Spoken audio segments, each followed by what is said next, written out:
કરજણ સ્વામી પ્રવેશ ગેટ પર રંગરોગાન કામગીરી દરમિયાન સુરક્ષા નિયમોની અવગણનાના પ્રશ્નો ઉઠી રહ્યા છે।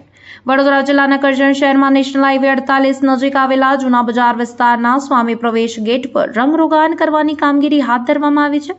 કરજણ નગરપાલિકા દ્વારા આ કામગીરી એજન્સી અને કોન્ટ્રાક્ટરને સોંપવામાં આવી હોવાનું જાણવા મળે છે, પરંતુ કામગીરી દરમિયાન કેટલાક કામદારો કોઈપણ પ્રકારના સુરક્ષા સાધનો જેમ કે સેફટી બેલ્ટ, હેલ્મેટ વગેરે ઊંચાઈ પર કામ કરતા હોવાનું કેમેરામાં કેદ થયું હોવાનું ચર્ચાઈ રહ્યું છે।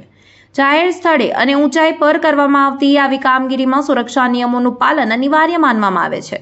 નાગરિકોમાં પ્રશ્ન ઉઠી રહ્યો છે કે જો કામ દરમિયાન કોઈ કામદાર સાથે દુર્ઘટના સર્જાય તો તેની જવાબદારી કોની ગણાશે, કોન્ટ્રાક્ટરની કે પછી કામગીરી સોંપનાર કરજણ નગરપાલિકાની? આ મુદ્દે કરજણમાં ચર્ચાઓએ જોર પકડ્યું છે।